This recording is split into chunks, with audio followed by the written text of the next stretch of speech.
Hello friends, അകലെ latest review. Ritika പറയുക, എന്തിനമ്മായി കല്യാണം മുടക്കാൻ എനിക്ക് നുണ പറയേണ്ട കാര്യമുണ്ടോ? വേറെ എന്തൊക്കെ കാരണങ്ങൾ പറഞ്ഞ് എനിക്ക് പ്രശ്നങ്ങളുണ്ടാക്കാം? ചെറിയമ്മേ, എനിക്ക് വേദന സഹിക്കാൻ പറ്റുന്നില്ല.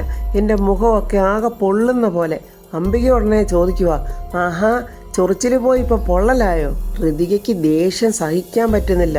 ഋതിക പറയുക, അമ്മായി ഒരു കാര്യം ചെയ്യും, എൻ്റെ മുഖത്ത് പുരട്ടിയ ഈ ക്രീം ഉണ്ടല്ലോ, അതെടുത്ത് അമ്മായിയുടെ 2 കവിളിലും തേച്ച് പിടിപ്പീര്, എന്നിട്ട് പറഞ്ഞാൽ മതി. അംബിക ആകെ കുഴഞ്ഞുപോയി. ഇവള് പറയുന്ന സത്യമാണെങ്കിൽ കല്യാണം മുടങ്ങുമല്ലോ. എന്താ ചെയ്യേണ്ടത്? ഇവള് കള്ളമല്ലല്ലോ പറയുന്നത്. പെട്ടെന്ന് അംബിക മേക്കപ്പ് ചെയ്ത് ആ പെണ്ണിനെ വിളിച്ചിട്ട് ചോദിക്കുന്നു, ഡി എന്തുവാടി കാണിച്ചിരിക്കുന്നത്? എന്തോന്നാടി നിങ്ങൾ ചെയ്തത്? അംബിക മാഡം, ഞങ്ങൾ യൂസ് ചെയ്യുന്ന പ്രോഡക്റ്റ് എല്ലാം ബ്രാൻഡഡ് മാക്സിമം നാച്ചുറലും ആയിരിക്കുമെന്ന് അംബിക മാഡത്തിന് അറിയാമല്ലോ. എനിക്കത് അറിയാവുന്നത് കൊണ്ടല്ലേ ഞാൻ നിങ്ങളെ തന്നെ ഇവളെ ഒരുക്കാൻ വിളിച്ചു വരുത്തിയത്. ചെറിയമ്മയെ, എനിക്ക് സഹിക്കാൻ പറ്റുന്നില്ല. എൻ്റെ മുഖമൊക്കെ ആകെ നീറുന്നു ചെറിയമ്മേ. അംബിക വീണ്ടും ആ പിള്ളേരോട് ചോദിക്കുന്നുണ്ട്, എടി എന്തെങ്കിലും പാകപ്പിഴകൾ വന്നിട്ടുണ്ടെങ്കിൽ തുറന്നു പറയാം, നമുക്കതിന് എന്തെങ്കിലും പരിഹാരം ചെയ്യാം. സത്യമായിട്ടും ഒന്നും സംഭവിച്ചിട്ടില്ല അംബിക മാഡം. ഞാൻ ചെയ്യുന്ന തൊഴിലിനാണ് സത്യമാണ് ഞാനീ പറയുന്നത്. എനിക്കിങ്ങനെ ഒരു പാകപ്പിഴവോ സംഭവിക്കില്ല. അപ്പോൾ ബ്യൂട്ടീഷ്യനിൽ മറ്റൊരുത്തി പറയുന്നു, ഇനി ആ സെറ്റിംഗ് സ്പ്രേയുടെ ഇൻഫെക്ഷൻ വല്ലതും ആയിരിക്കുമോ? എടി എന്തുപാടി അവൾ പറഞ്ഞത്? ഒന്നുമില്ല മാഡം, മര്യാദയ്ക്ക് പറഞ്ഞോളൂ. എന്തുപാടി അവൾ പറഞ്ഞത്? അത് അംബിക മാഡം, മേക്കപ്പിന് ശേഷം ഞങ്ങൾ ഒരു പുതിയ ബ്രാൻഡിൻ്റെ സെറ്റിംഗ് സ്പ്രേ ആണ് ഋതിക മാഡത്തിന് മേക്കപ്പിന് ശേഷം ഞങ്ങൾ മുഖത്തിൽ സ്പ്രേ ചെയ്തത്. ചിലപ്പോൾ ആ സ്പ്രേ ഋതിക മാഡത്തിന് പിടിച്ചു കാണത്തില്ല, അതുകൊണ്ടായിരിക്കും മുഖത്തിങ്ങനെ പെട്ടെന്ന് അലർജി ഉണ്ടായത്. അങ്ങനെ അതാണ്ട് ഇവള് പറയുന്നത്. ദൈവമേ, ഞാൻ എന്തു ചെയ്യുവിനി? എടി, ഇതിന് മാറ്റാൻ എന്തെങ്കിലും പെട്ടെന്ന് വഴിയുണ്ടോ? ഒന്നുമില്ല മാഡം, അലർജി ആയതല്ലേ, കുറഞ്ഞത് ഒരാഴ്ചയെങ്കിലും എടുക്കും ശരിയാകാൻ. അങ്ങനെ പറഞ്ഞതും അംബിക പെണ്ണിൻ്റെ കരണത്തോരൊറ്റടി. പെട്ടെന്ന് മേക്കപ്പ് റിമൂവ് ചെയ്യടി. അവിടെ നിന്നവരൊക്കെ ആകെ അങ്ങ് പേടിച്ചു പോയി. അംബികയോട് രാക്ഷസിയെപ്പോലെ. ഈ കാരണം കൊണ്ടെങ്ങാനും കല്യാണം മുടങ്ങിയാൽ അംബികയുടെ കണക്കുകൂട്ടലുകളൊക്കെ തെറ്റുമല്ലോ. അംബിക ആകെ ദേഷ്യത്തിൽ നിന്ന് വിറയ്ക്കുവാണ്. ആ ബ്യൂട്ടീഷ്യനുടനെ ഋതികയുടെ മുഖത്തെ മേക്കപ്പൊക്കെ അങ്ങോട്ട് റിമൂവ് ചെയ്യാൻ തുടങ്ങുവാണ്. അവര് ഋതികയുടെ മുഖത്തോട്ട് തൊടുമ്പോഴേ ഋതികയ്ക്ക് വേദന കൊണ്ട് ഋതിക കരയുന്നുണ്ട്. അംബിക പറയുക, ഏത് നേരത്താണോ എനിക്ക് ഈ വർക്ക് നിങ്ങൾക്ക് തരാൻ തോന്നിയത്? എന്തൊക്കെയായിരുന്നു അവളുടെ പൊങ്ങച്ചം! ലേഡി സൂപ്പർ സ്റ്റാറിനെ പോലെ മേക്കപ്പ് ചെയ്യുന്ന ആളാണ്. മലയാളം സിനിമയിലെ ഭൂരിഭാഗം ആൾക്കാർക്കും ബ്യൂട്ടി ടിപ്സ് പറഞ്ഞു കൊടുക്കുന്ന ആളാണ്. എടി, ഒരു കല്യാണ പെണ്ണിനെ പോലും മര്യാദയ്ക്ക് ഒരുക്കാൻ അറിയാത്ത നീയാണോ അവളുടെ ഒരു പൊങ്ങച്ചം? എടി, നിന്റെ ബ്യൂട്ടി പാർലറും നിന്റെ ഒരു സ്പായും ഇതെല്ലാം ഞാൻ കെട്ടിച്ചിരിക്കും. അല്ലെങ്കിൽ ഈ അംബികയുടെ പേര് നീ മാറ്റിക്കും. നിന്റെ കരിയറിൻ്റെ അവസാനമാണ് ഇത്. ആ കുട്ടി കരഞ്ഞുകൊണ്ട് പറയുക, ഇതെൻ്റെ കുറ്റമല്ല മാഡം, ഋതിക മാഡത്തിന് ആ സ്പ്രേ പിടിക്കാത്തത് കൊണ്ടാണ്. ഋതിക മാഡം ഒരുപാട് മേക്കപ്പ് ഒന്നും ഉപയോഗിക്കാത്തത് കൊണ്ട് ഋതിക മാഡത്തിൻ്റെ സ്കിന്ന് വളരെ സെൻസിറ്റീവാണ്. ഓ പിന്നെ, അപ്പോൾ സ്ഥിരം മേക്കപ്പ് ചെയ്യുന്നവരുടെയൊക്കെ സ്കിന്ന് പോത്തിൻ്റെ സ്കിന്നാണോ? നീ വേഗം ഇവിടെ മേക്കപ്പ് റിമൂവ് ചെയ്യാൻ നോക്ക്. ഈ കോലത്തിൽ എങ്ങനെ ഞാൻ ഇവളെ മണ്ഡപത്തിലോട്ട് കൊണ്ടുപോകും? നിന്നെ ഇന്ന് ഞാൻ കൊല്ലുവടി എന്നും പറഞ്ഞ് അംബിക വീണ്ടും ആ ബ്യൂട്ടീഷ്യനെ തല്ലാൻ പോവുകയാണ്. അംബിക ഉടനെ ശേഖരനെ വിളിക്കുവാണ്. യാമിനി പറഞ്ഞു, ചേച്ചി കുറച്ചു നേരത്തേക്കൊന്ന് അടങ്ങിയിരിക്കേ, നമുക്ക് നോക്കാം. എടി, നീ ഇവിടെ മുഖം ഇരിക്കുന്ന കണ്ടില്ലേ? എന്താ ചേച്ചി, എന്താ ഇവിടെ പ്രശ്നം എന്നും പറഞ്ഞ് പ്രതാപൻ ഇങ്ങോട്ട് കയറി വരുമ്പോൾ അംബിക ചോദിക്കുന്നു, എടാ ഞാൻ നിന്നെയാണോ വിളിച്ചത്? ശേഖരനെയല്ലേ? അപ്പോൾ ശേഖരനും പുറകിന് നിൽപ്പുണ്ട്. എന്താ ചേച്ചി, ഋതികയ്ക്ക് എന്ത് പറ്റി? പ്രതാപൻ വന്ന് നോക്കുമ്പോൾ ബ്യൂട്ടീഷ്യൻ നിന്ന് കരഞ്ഞുകൊണ്ട് ഋതികയുടെ മുഖം ക്ലീൻ ചെയ്യുവാണ്. ഇവർക്കെന്ത് പറ്റി? ഇവരെന്തിനാ കരയുന്നത്? അംബികയോടനെ, എടാ ഡോക്ടറെ വിളിച്ചോണ്ട് വാടാ. ഋതികയുടെ മുഖം കണ്ടോ? ഇവളുമാര് മേക്കപ്പ് ചെയ്ത് കുളവാക്കി. എന്തു പറ്റി മോളെ എന്ന് പ്രതാപൻ ചോദിക്കുമ്പോൾ ഋതിക പറയുന്നു, അച്ഛാ, മേക്കപ്പ് ചെയ്തത് എനിക്ക് പിടിച്ചില്ലെന്ന് തോന്നുന്നു. എൻ്റെ മുഖമൊക്കെ ആകെ നീറുന്നച്ചാ, എനിക്ക് ഭയങ്കര വേദന, പൊള്ളുന്ന പോലെ തോന്നുന്നു. ഞാൻ പെട്ടെന്ന് പോയി ഡോക്ടറെ വിളിച്ചുകൊണ്ട് വരാമെന്ന് ശേഖർ പറയുമ്പോൾ ആ ബ്യൂട്ടീഷ്യൻ പറയുന്നു, വേണ്ട, ഡോക്ടറെ വിളിച്ചുകൊണ്ട് വന്നാലും മുഖം തണുത്ത വെള്ളത്തിൽ കഴുകാനും ഐസ് ക്യൂബ്സ് വെക്കാനുമേ പറയത്തുള്ളൂ. ഇങ്ങനെ അലർജി ഉണ്ടായാൽ അങ്ങനെ ചെയ്യാൻ പറ്റത്തുള്ളൂ. ഇങ്ങനെ പറയുമ്പോൾ അംബികയ്ക്ക് കലി വരുവാണ്. നിന്നെ ഇന്ന് ഞാൻ, എടി, നിന്റെ പെട്ടിയും കുന്തമൊക്കെ എടുത്തോണ്ട് ഇപ്പം ഇവിടെ നിന്ന് ഇറങ്ങിക്കോണം, അല്ലെങ്കിൽ ഞാൻ ഇപ്പം പോലീസിനെ വിളിക്കും. അയ്യോ ചേച്ചി, അങ്ങനെ ചെയ്യല്ലേ എന്ന് അവർ പറയുന്നുണ്ട്. മംഗളമായിട്ടൊരു ചടങ്ങ് നടക്കേണ്ട അടുത്ത് അലങ്കോലമാക്കാൻ നോക്കിയപ്പോൾ പിന്നെ ഞാൻ ഇവരെ എന്ത് ചെയ്യണം? ചേച്ചി ഒന്ന് പതുക്കെ. അങ്ങനെ ആ ബ്യൂട്ടീഷ്യന്മാർ കരഞ്ഞുകൊണ്ട് അവരുടെ പെട്ടിയും പുട്ടിയൊക്കെ എടുത്തോണ്ട് പോകുന്നുണ്ട്. യാമിനി, നീ മിഴിച്ചു നിൽക്കാതെ കുറച്ച് തണുത്ത വെള്ളം എടുത്തോണ്ട് ഇങ്ങോട്ട് എളുപ്പം വാ. പ്രതാപൻ അംബികയോട് പറയുന്നു, ചേച്ചി, ഇവളുടെ മുഖമൊക്കെ ഇങ്ങനെ ആകെ വൃത്തികേടായ സ്ഥിതിക്ക് എങ്ങനെയാ ചേച്ചി ആളുകളുടെ മുന്നിലോട്ട് ഇവളെ കൊണ്ടുപോകുന്നത്? വലിയ സന്തോഷത്തോടെ അമ്മയെന്നെ വിളിച്ച് ദീപക് അങ്ങോട്ട് വരുന്നുണ്ട്. എന്താ അമ്മ, എന്താ എല്ലാവരും വല്ലാതെ നിൽക്കുന്നത്?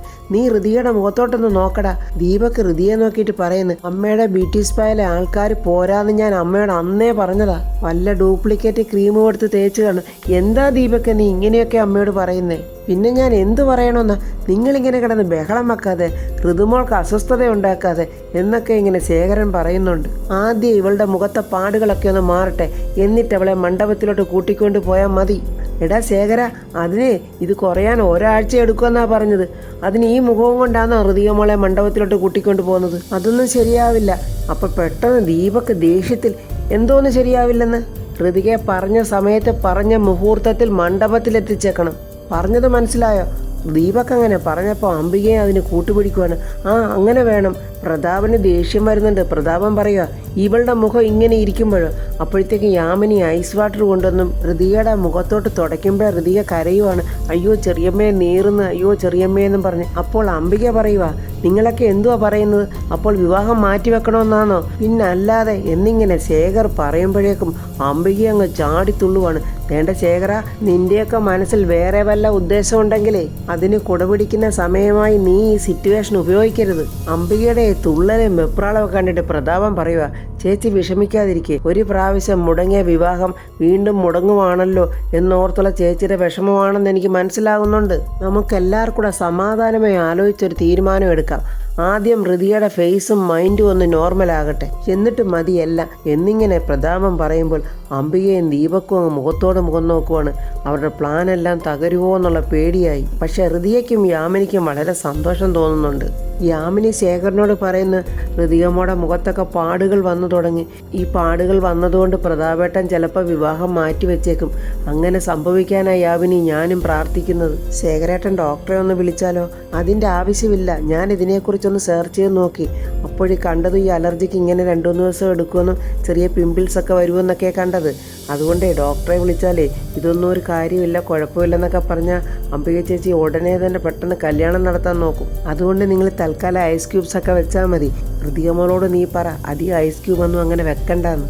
പത്മാവതി കെട്ടിയിട്ടേക്കുന്നിടത്ത് കിടന്ന കൈയൊക്കെ ഇങ്ങോട്ട് വലിക്കുവാണ് എങ്ങനെങ്കിലും ഒന്ന് അഴിക്കാനായിട്ട്. ദൈവമേ, ഇവിടെങ്ങും ആരും ഇല്ലല്ലോ, എന്നെ ഒന്ന് സഹായിക്കാൻ ആരെങ്കിലും ഒന്ന് വന്നിരുന്നെങ്കിൽ. പത്മാവതി അങ്ങനെ കൈ ആ കെട്ടിനകത്തിട്ട് വലിച്ച് തിരിച്ച് എങ്ങനെയൊക്കെയോ കൈ ഊരിയെടുത്തിട്ടുണ്ട്. ആ സമയത്ത് ആ ഗുണ്ടയെ ഒന്നും അവിടെ കാണുന്നില്ല. പത്മാവതി അവിടുന്ന് എങ്ങനെയെങ്കിലും രക്ഷപ്പെടുമെന്ന് വിചാരിക്കുന്നു. കല്യാണ ഒരുക്കങ്ങളും കല്യാണത്തിനുള്ള ആൾക്കാരും ഒക്കെ ഇങ്ങനെ വന്നുകൊണ്ടിരിക്കുവാണ്. അപ്പോഴവിടേക്ക് ഒരു ഓട്ടോയിലോട്ട് വേണുവും രാധമ്മയും പ്രിയയൊക്കെ വന്നിറങ്ങിയിട്ടുണ്ട്. അവരെ അകത്തോട്ട് കടത്തിവിടാതെ ബൗൺസേഴ്സ് ക്വസ്റ്റ്യൻ ചോദിക്കുവാണ്. വിവാഹ ക്ഷണക്കത്തുണ്ടോ? നിങ്ങളെ ആരാണ് ക്ഷണിച്ചത്? ഇതൊക്കെ കേട്ടിട്ട് പ്രിയയ്ക്ക് ദേഷ്യം വന്നിട്ട് പറയാ, ഇവിടുത്തെ വർമ്മ സാറിൻ്റെ PA രാജുവിൻ്റെ ഫാമിലിയാണ് ഞങ്ങൾ. നിങ്ങളിപ്പം ഞങ്ങളെ അങ്ങോട്ട് കയറ്റി വിട്ടില്ലേലും അകത്തുനിന്ന് ആരെങ്കിലും വന്ന് ഞങ്ങളെ ഇപ്പം അകത്തോട്ട് തന്നെ വിളിച്ചോണ്ട് പോകും. എടാ, ആ രാജുവിൻ്റെ അച്ഛനും അമ്മയൊക്കെ ആണെന്ന് തോന്നുന്നു കയറ്റി വിട്ടായിരുന്നു അതിലൊരുത്തൻ പറഞ്ഞ്. അങ്ങനെ അവരകത്തോട്ട് കയറിപ്പോവാണ്. വേണുവേട്ടൻ പറയുന്നുണ്ട്, രാധേ, എനിക്ക് ഉള്ളിൽ ഒരുപാട് വിഷമമുണ്ട് എന്നും പറഞ്ഞ് നമ്മൾ ആരെയും അത് കാണിച്ച് ബുദ്ധിമുട്ടിപ്പിക്കുകയോ വിഷമിപ്പിക്കുകയോ ഒന്നും ചെയ്യരുത്. പ്രിയയും പറയുന്നുണ്ട്, അമ്മ വിഷമിക്കാതെ. വിഷമിച്ചിട്ട് എന്തെങ്കിലും കാര്യമുണ്ടോ? ദൈവം തീരുമാനിക്കുന്ന പോലെയല്ലേ അമ്മ എല്ലാം നടക്കുന്നത്. ഋതികമ്മയുടെ ഒരുപാട് ആഗ്രഹിച്ചു, നമ്മളും അതുപോലെ തന്നെ ഒരുപാട് ആഗ്രഹിച്ചു. പക്ഷേ രാജുവിനും ആ ആഗ്രഹം തോന്നേണ്ടതല്ലേ അമ്മേ? അതുകൊണ്ട് വിഷമിക്കല്ലേ അമ്മേ? ഇല്ല മോളെ, അമ്മ വിഷമിക്കത്തില്ല. അവരെ കണ്ടോണ്ട് യാമിനിയും ശേഖറും ചെല്ലുന്നുണ്ട്. രാധമ്മ ചോദിക്കുന്നു, ഋതിക മോൾ ഒരുങ്ങുമായിരിക്കും അല്ലേ? യാമിനി മേഡത്തിൻ്റെ മുഖം എന്താ വല്ലാതിരിക്കുന്നത്? എന്തെങ്കിലും കുഴപ്പമുണ്ടോ? അങ്ങനെ പറയത്തക്ക കുഴപ്പമൊന്നുമില്ല. പക്ഷേ എങ്കിലും ഋതികമ്മയുടെ മുഖത്ത് മേക്കപ്പ് ഇട്ടപ്പോൾ ഒരു അലർജി വന്നു. അതുകൊണ്ട് വിവാഹം ചിലപ്പോൾ 2 ദിവസത്തേക്ക് മാറ്റിവെക്കാൻ സാധ്യതയുണ്ട്. അത് കേട്ടപ്പോൾ പ്രിയയുടെ മുഖത്തങ്ങ് സന്തോഷം. സത്യമാണോ യാമിനി മേഡം പറയുന്നത് എന്നിങ്ങനെ രാധമ്മയും സന്തോഷത്തോടെ ചോദിക്കുവാണ്. അതേ രാധമ്മേ, ഇതെങ്ങനെയെങ്കിലും ഒന്ന് മുടങ്ങിയാൽ മതിയായിരുന്നു. യാമിനി മേഡം, സത്യം തുറന്നു പറഞ്ഞാൽ എൻ്റെ ഉള്ളിലും അങ്ങനെ ഒരു മോഹം തന്നെയാണെന്ന് യാമിനി മേഡത്തിനും അറിയാവുന്നതല്ലേ? പക്ഷേ നമുക്ക് എന്ത് ചെയ്യാൻ പറ്റും? എൻ്റെ മോൻ്റെ കുഴപ്പം കൊണ്ടല്ലേ ഇങ്ങനെയൊക്കെ ആയത്. ദിയമോടെ മുഖത്ത് വലിയ പ്രശ്നങ്ങളൊക്കെ ഉണ്ടോ? ശേഖരൻ പറയുക, അത്രയ്ക്ക് വലിയ പ്രശ്നമായിട്ടൊന്നുമില്ല. പക്ഷേ നമ്മൾ ഈ സമയം വളരെ ആലോചിച്ച് വളരെ പ്രയോജനപ്പെടുത്തണം. 1-2 ദിവസത്തേക്ക് വിവാഹം ഒന്ന് നീട്ടിവെച്ചിട്ട് പിന്നെ അത് നടത്താതിരിക്കാനുള്ള എന്തെങ്കിലും കാരണങ്ങൾ കണ്ടുപിടിച്ച് നമുക്കത് മുടക്കാൻ നോക്കാം. നമുക്ക് പോയി ഋതിക മോളെ ഒന്ന് കണ്ടാലോ വേണുവേട്ട? വേണ്ട, ഇപ്പോൾ അങ്ങോട്ട് പോകുന്നത് ശരിയല്ല. അവിടെ അംബികമ്മയോടും ആ ദീപക്കും ഉണ്ടായിരിക്കും. നിങ്ങൾ ഇപ്പോഴങ്ങോട്ട് പോവണ്ട. ഞങ്ങൾ തന്ത്രപരമായി എന്തെങ്കിലും പറഞ്ഞു നോക്കി വിവാഹം 2-3 ദിവസത്തേക്കൊന്ന് മാറ്റിവെക്കാൻ നോക്കാം എന്ന് ശേഖരൻ വീണ്ടും പറയുന്നുണ്ട്. രാജു എവിടെ ശേഖരൻ സാറേ? ഇവിടെ കണ്ടില്ലല്ലോ. കുറച്ച് മുമ്പ് വരെ ഇവിടെ ഉണ്ടായിരുന്നു. എന്തെങ്കിലും ആവശ്യത്തിന് പുറത്തോട്ടെങ്ങാനും പോയി കാണും. വേണുവേട്ടന് കുടിക്കാൻ എന്തെങ്കിലും വേണ്ടേ? ഒന്നും വേണ്ട സാറേ. എന്നാൽ വേണുവേട്ടൻ വാ. വേണ്ട, ഞാനിവിടെ നിന്നോളാം. അല്ലല്ല വാ എന്നും പറഞ്ഞ് ശേഖരൻ പിടിച്ചോണ്ട് പോകുന്നുണ്ട് അകത്തോട്ട്. അവിടെ അപ്പോൾ സുലൈമാനും ഭാര്യയും കൂടെ അങ്ങോട്ട് വരുന്നു. സുലൈമാനെ കണ്ടിട്ട്, ഞാൻ ഇയാളെ എവിടെയോ വെച്ച് കണ്ടിട്ടുണ്ടല്ലോ.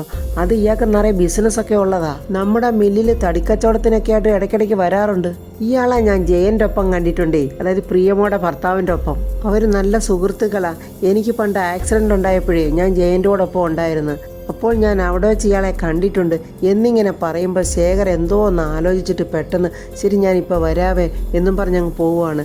വേണുവേട്ടനും പെട്ടെന്ന് എന്തോ ആലോചിക്കുന്നുണ്ട്. എന്തോ പ്രശ്നങ്ങൾ ഇവർ തമ്മിലുണ്ടെന്നുള്ള കാര്യത്തിൽ ഉറപ്പായി. യാമിനി ഐസ് ക്യൂബ്സ് കൊണ്ടുപോയി വീണ്ടും ഋതികയുടെ മുഖത്ത് വെക്കുവാണ്. എന്നിട്ട് അംബികയും ദീപക്കും കാണാതെ പതുക്കെ പറയുന്നുണ്ട്, ഋതുമോളെ അധികം നേരം ഐസ് ക്യൂബ്സ് വെക്കണ്ട, ഈ പാടിങ്ങനെ നിൽക്കട്ടെ.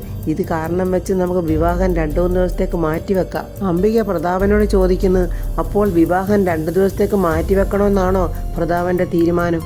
അതല്ലാതെ വേറെ എന്ത് വഴിയാ ചേച്ചി നമുക്ക് മുന്നിലുള്ളത്? ഞാനൊന്ന് ആലോചിക്കട്ടെ പ്രതാപ. പിന്നെ വിവാഹം നീട്ടിവെക്കുന്നതുകൊണ്ട് എനിക്ക് യോജിപ്പില്ല. ഒരു തവണ മുടങ്ങിയ വിവാഹം വീണ്ടും നീട്ടിവെക്കുന്നു എന്ന് പറയുമ്പോൾ ആൾക്കാർ വല്ലതുമൊക്കെ പറയില്ലേ? അംബിക പെട്ടെന്ന് എന്തോ കണ്ടുപിടിച്ച പോലെ സന്തോഷത്തോടെ, പ്രതാപ നമുക്ക് ഈ നോർത്ത് ഇന്ത്യയിലൊക്കെ നടത്തുന്ന പോലെ ചെറുക്കൻ്റെയും പെണ്ണിൻ്റെയൊക്കെ മുഖം പൂ കൊണ്ടിങ്ങനെ മറച്ചു വെക്കത്തില്ലേ, അതുപോലെ നമുക്ക് വിവാഹം നടത്തിയാലോ? അതൊക്കെ ശരിയാകില്ല ചേച്ചി, അതൊക്കെ നോർത്ത് ഇന്ത്യൻസിൻ്റെ കൾച്ചറല്ലേ. നമ്മളിവിടെ അങ്ങനെയൊക്കെ ചെയ്തു കഴിഞ്ഞാൽ ആളുകളൊക്കെ എന്ത് വിചാരിക്കും? പ്രതാപ, ഇന്നത്തെ വിവാഹം നടത്താതെ ഇരുന്നാലാ ആളുകൾക്ക് പറയാൻ പലതും ഉള്ളത്. പരദൂഷണം പറയാനും കുറ്റപ്പെടുത്താനും ഒക്കെ അവർക്ക് ഒരുപാട് കാരണങ്ങൾ ഉണ്ടാക്കാനും പറ്റും. എങ്ങനെയെങ്കിലും നമ്മളെ വിവാഹം നടത്തിക്കഴിഞ്ഞാൽ ആരും ഇതിനെക്കുറിച്ചൊന്നും പിന്നെ പറയില്ല. നമ്മൾ ഈ ആഘോഷത്തിൻ്റെ ആർഭാടത്തിൻ്റെ ഇടയിൽ ഒരു പുതിയ രീതി ട്രൈ ചെയ്തുവെന്നേ ആൾക്കാർ വിചാരിക്കത്തുള്ളൂ. അവരതിനെ പുകഴ്ത്തി പറയുമെന്നല്ലാതെ ഒരിക്കലും താഴ്ത്തി പറയാനും പോകില്ല. വേണമെങ്കിൽ അവരിത് അനുകരിക്കുകയും ചെയ്യും. അത് ശരിയാണ് മാവ, അങ്ങനെ മതി എന്നിങ്ങനെ ദീപക്കൂടെ പറഞ്ഞു കഴിഞ്ഞപ്പോൾ പ്രതാപൻ എന്തോ പറയാന്, എന്നാൽ ചേച്ചിയുടെ ഇഷ്ടം പോലെ ചെയ് എന്ന് പറഞ്ഞിട്ട് പ്രതാപൻ അങ്ങ് പോയി. ഒരു മഹായുദ്ധത്തിൽ ജയിച്ച ലാഘവത്തോടെ അംബികയും മോനും സന്തോഷിച്ചു നിൽക്കുവാണ്. സകല പ്രതീക്ഷയും നഷ്ടപ്പെട്ടതുപോലെ ഋതികയും യാമിനിയും ഇങ്ങനെ നോക്കി നിൽക്കുക. അങ്ങനെ കല്യാണ ഒരുക്കങ്ങൾ ധൃതി പിടിച്ച് നല്ല മംഗളകരമായി നടക്കുന്നുണ്ട്. മണ്ഡപം ഒരുങ്ങി, നാദസ്വര കച്ചേരിയും തുടങ്ങിക്കഴിഞ്ഞു. ദീപക്കിൻ്റെ ഫ്രണ്ട്സുകൾ ചോദിക്കുന്നു, എന്താടാ എന്തെങ്കിലും കുഴപ്പമുണ്ടോ? ഞങ്ങൾ വരണോ? ആ രാജു എന്തെങ്കിലും കുഴപ്പമുണ്ടാക്കിയോ? ഏയ് അങ്ങനെയൊന്നുമില്ല. രാജുവിന് തിരിഞ്ഞു നിൽക്കാൻ വയ്യാത്ത രീതിക്ക് ഈവൻറ്റ് മാനേജ്മെൻറ്റുകാർ പണി കൊടുക്കുന്നുണ്ട്. ഇനി അവനെ കൊണ്ടൊരു ശല്യം ഉണ്ടാവുന്നില്ല. പിന്നെന്താടാ? അതെ, ആ മേക്കപ്പ് ചെയ്തവർ ഋതികയുടെ മുഖത്ത് എന്തോ ക്രീം പുരട്ടി വല്ലാതെ അലർജി ആയിപ്പോയി. അവളുടെ മുഖമെല്ലാം വല്ലാതെ വൃത്തികേടായി. അതുകൊണ്ട് എൻ്റെ അമ്മ പുതിയ കണ്ടുപിടുത്തം കണ്ടുപിടിച്ചതാ. അതായത് നോർത്ത് ഇന്ത്യൻ സ്റ്റൈലിൽ പെണ്ണിൻ്റെയും ചെറുക്കൻ്റെയും മുഖത്തിങ്ങനെ പൂ കൊണ്ട് അലങ്കരിച്ച് വരുമല്ലോ, ആ രീതിക്കാണ് ഞങ്ങളുടെ വിവാഹം നടത്താൻ പോകുന്നത്. ദീപക്ക് ചിരിച്ച് വലിയ സന്തോഷവും അഹങ്കാരത്തോടും പറയുവാണ്, ഇനി അങ്ങോട്ട് എൻ്റെ കാലവാടാ മോനെ. ഋതികയെ ഞാൻ താലി കെട്ടിക്കഴിഞ്ഞാൽ ഏതാനും ദിവസങ്ങൾക്കുള്ളിൽ തന്നെ ഈ കുടുംബത്തിൻ്റെ അടുത്ത അവകാശിയായി പ്രതാപനമ്മാവൻ എന്നെ തീരുമാനിക്കും. അങ്ങനെ എൻ്റെ പട്ടാഭിഷേകം നാടറിയ കൊമ്പനാനകളും നാട്ടുകാരും അങ്ങനെ എല്ലാം ചേർത്തൊരു വലിയ ഉത്സവമായി തന്നെ നടത്തും. അങ്ങനെ ദീപക്ക് വലിയ മനക്കോട്ട കെട്ടിക്കൊണ്ടിരിക്കുവാണ്. അപ്പോൾ ഫ്രണ്ട്സ്, രാജു ദിവ്യയും കൊണ്ട് ഇവിടെ എത്തുകയും ചെയ്യും. അംബിക ബുദ്ധിപൂർവ്വം കളിച്ച ആ കളിയിൽ അംബിക തന്നെ വീഴുകയും ചെയ്യും. അതായത് ദിവ്യയായിരിക്കും പൂ മുഖത്ത് ചൂടിക്കൊണ്ട് വന്ന് നിൽക്കുന്നതെന്ന് തോന്നുന്നു. അങ്ങനെ ആ പൊട്ടൻ ദീപക്ക് ദിവ്യയെ തന്നെ വിവാഹം കഴിക്കുമെന്ന് പ്രതീക്ഷിച്ചുകൊണ്ട് അടുത്ത വീഡിയോയുമായി നമുക്ക് നാളെ കാണാം. എൻ്റെ ഈ വീഡിയോ ഇഷ്ടപ്പെട്ടാൽ ലൈക്കും കമൻസും, സബ്സ്ക്രൈബ് ചെയ്യാത്തവർ സബ്സ്ക്രൈബ് ചെയ്യണേ.